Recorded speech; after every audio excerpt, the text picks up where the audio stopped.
E também vou ter com a gente o deputado federal Paes de Lira. Muito obrigada, boa noite, obrigada pela presença. Você entrou substituindo o Clodovil, não é isso? Exatamente. Agora, só para já tirar isso aqui, já que a gente está falando de parada gay, eu queria perguntar, parece que eu fiz uma pequena pesquisa e me mostraram que o senhor tinha criado um projeto de lei contra o casamento gay. Justamente. É uma ação afirmativa exatamente similar àquela que a militância LGBT faz, mas em sentido contrário. Acredito firmemente que a legislação atual assegura direitos de convívio aos homossexuais via Código Civil brasileiro, sem necessidade de que as parcerias se tornem casamentos ou tenham status de casamento. Bom, e o que é casamento para o senhor? O casamento, para mim, é a união entre um homem e uma mulher que dá início a uma família. Então, e propicia, como um dos objetivos, que pode ser discutido, evidentemente, na constância do casamento, a perpetuação da espécie humana. Ok.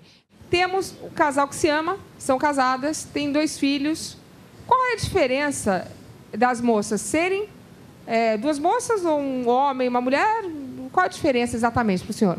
A diferença é que existe um arranjo há milênios que vem funcionando muito bem.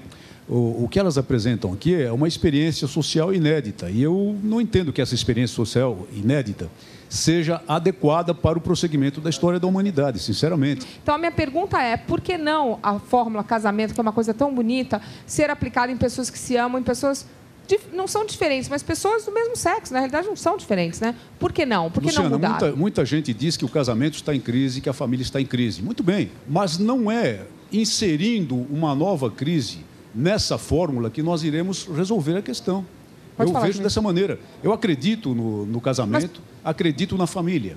Para mim, o arranjo de milênios, que é o arranjo do direito natural e da tradição cristã também, deve se manter. Dimitri. Mas respeita os direitos das pessoas em sua parceria, na sua decisão de se unir. E o Código Civil resolve essas questões. Nós temos aqui pontos de vista profundamente divergentes. Mas é isso que é bom no programa de segunda-feira, gente. E o seu programa é talhado para isso. É claro que nós podemos ficar trocando e contra-trocando argumentos aqui. Eu vejo a família como a união entre um homem e uma mulher que tem muitos propósitos, mas cujo propósito essencial seja a perpetuação da espécie, mas não por esse modo. Não por esse modo. Só pode ser daquele jeitinho, papai e mamãe. O que nós temos aqui, sim, é a minha visão. O que nós temos aqui é um caso que popularmente se chamou, em outra época, de barriga de aluguel. É um arranjo que até resolve situações familiares de incapacidade de gerar filhos, que de alguma forma tem que ser regulado pela lei, mas no convívio, aí é que está. Eu não advogo exclusão de direitos, não, doutor Dimitri, nada disso. O convívio é resolvido pelo Código Civil, até, por exemplo, no que toca à partilha de bens. Então, esses arranjos, a lei deverá contemplar e o Código Civil contempla. Eu digo o seguinte, intolerância é uma palavra importante, utilizada por você. Nada de intolerância, nada de intolerância. A intolerância não pode ser aceita em relação a nada que aconteça na sociedade. Por exemplo, as gangues de intolerância, as gangues que praticam violências contra homossexuais. São criminosos, o lugar deles é na cadeia. Eu sempre disse isso. Em 5 anos de polícia militar, cansei de meter na cadeia gente que praticava violências contra segmentos, contra grupos raciais, étnicos, contra homossexuais. Esse é o caminho. A lei para todos. O que me parece é que determinadas leis que tentam proteger determinados direitos acabam se tornando leis de apartheid. O senhor acha que esses direitos poderiam ser respeitados sem que eles se casassem? Eu afirmo que os direitos de parceria se resolvem sem grandes problemas com base no Código Civil. São 37, de acordo com ele. Não, os direitos de parceria. Porque as pessoas convivem, digamos, elas formam um patrimônio juntas e podem dispor... Mas é um casamento isso, não é? Podem dispor como querem de seus bens. Isso se resolve no Código Civil sem necessidade de equiparação a casamento. E mais, o que eu digo é que não devemos navegar trabalhando por legislação que vai acabar causando o efeito contrário, que vai acabar causando o apartheid social, segregacionismo. Como, por exemplo, aquilo que o movimento LGBT luta por obter hoje na Câmara Federal. De um lado, o reconhecimento da união civil, que antigamente se dizia casamento gay, até tentaram uma figura de casamento. E, do outro lado, a tentativa de criminalizar o pensamento, a opinião das pessoas, de punir com penas de prisão pessoas que expressem alguma opinião desfavorável ao movimento GLBT. Esse caminho não é bom. Esse caminho vai provocar ódio social. E esse caminho não vai oferecer proteção. Eu acredito que a lei seja para as pessoas. Para todo mundo. Para todo mundo, Luciana, mas a expressão-chave é essa. Todo mundo com organização e com amor, cada um faz o que quer. Para todas as pessoas. A mesma lei protegendo todas as pessoas e não discriminando, segmentando, seccionando. Igualmente. E não discriminando, segmentando, seccionando. Especialmente em matéria penal. E hoje é uma tendência muito forte de resolver tudo no campo penal. Deputado, no caso, mas antes de mais nada, eu agradeço muito a participação, porque é difícil, as pessoas normalmente falam as coisas e depois mudam de ideia. Então, é muito legal o senhor ter vindo aqui e explicar o porquê das suas leis, o porquê que o senhor acredita ou não. Aí, não podem ser aceitos como um casal, não é casamento, porque a Constituição da República... Sim, na França. Mas a Constituição da República Brasileira diz que não. Mas tem um detalhe. Mas não pode mudar? Tem um detalhe constitucional. Claro que pode mudar, sem dúvida. E há propostas de emenda constitucional. O senhor é a favor? Eu não sou a favor, Luciano. Eu já deixei bem claro que não sou a favor. Tá bom.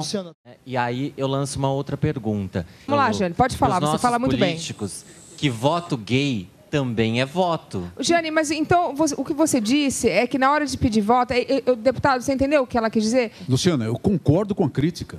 Mas veja bem que não é o meu caso, porque senão eu não estaria aqui.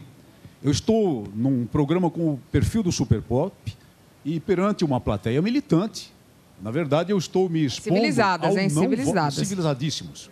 Mas eu estou me expondo ao não voto deles. E, na verdade, num debate lá na Câmara Federal, de que participou o doutor Dimitri, a militância GLBT declarou que eu não teria sequer um voto no universo gay. Muito bem.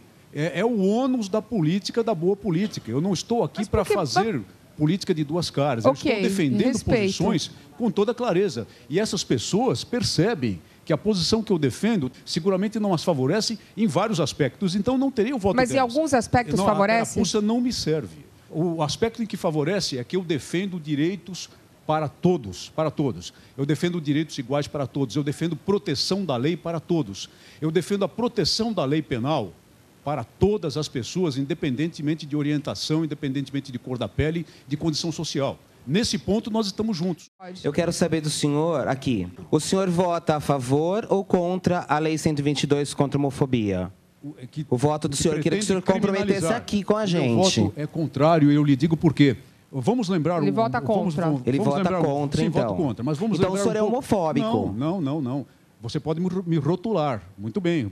Mas vamos voltar um pouquinho à declaração da ilustre advogada que participou do programa. Ela sugeriu, e o áudio está aí, que, entre outras coisas, por exemplo, o personagem homossexual, o personagem gay, não deveria ser objeto de programas humorísticos. Será que é esse o caminho? Eu sou um policial militar, 35 anos... O senhor gosta quando um programa de televisão humorístico eu gosto faz de piada com deputado? Sim, excelente. É isso mesmo que eu vou lhe dizer. Mostrando as coisas erradas que os deputados fazem. Mas no caso dos programas vamos falar com coisas erradas. Mas vem cá, mas tem um monte também. Tem um monte. Vamos falar pro lado dele que tem um monte de piadinha com político. Tem assim, então, tem, mas ele não gosta disso. Não, eu sou a favor. Lembra do deputado, lembra do personagem deputado Justo Veríssimo? Lembra do personagem Justo Veríssimo? Eu sou completamente a favor daquele personagem porque ele trata como crítica social por via do humor algum fato político que até certo ponto é verdadeiro. Então cria-se o personagem deputado Justo Veríssimo, que era o deputado corrupto. Eu sou policial militar, 35 anos. Vou defender que não se apresente de modo caricato, digamos, o policial truculento, ou burro, ou corrupto. Não, porque não traz benefício social amordaçar a liberdade de expressão. Isso mas não traz benefício social. Ó, vem cá, o que fazem de chacota de mim? Mas por que ter cota? Por que a preferência? Por que tudo isso para os negros e não para os gays e não para os apresentadores? Bom, eu não defendo política de cotas. Eu não defendo política de cotas. Eu não defendo nada que tenda ao apartheid. Olha, não, é um crime específico. Eu não nego a existência de crimes homofóbicos, não é isso. Eu acredito na imposição da lei. A imposição da lei comum para todos. Agindo polícia, Ministério Público e Justiça para coibir a violência e para meter na cadeia aqueles que insistem em praticar violência. Deputado, ilegal. eu quero lhe dizer uma coisa. O senhor falou uma coisa muito importante. Se der certo, é muito bom, né? Para começar, eu acho que isso que ele falou é o mínimo, né? Tá? Bom, eu queria, antes de mais nada, agradecer ao senhor, que eu sei que as pessoas normalmente não vêm falar o que pensam. E isso, para mim, já é meio caminho andado, porque a pessoa ser honesta e falar o que pensa já é meio caminho andado. Então, muito obrigada, porque veio mesmo falar para uma plateia, diria hostil, mas o senhor viu que não é bicho de 7 cabeças, né? Em primeiro lugar, parabéns, porque o senhor ou você, eu sou mais velha que você, não é estéril. Levanta, Rogério, levanta. Maluco, não, muito bom. É de grande coragem.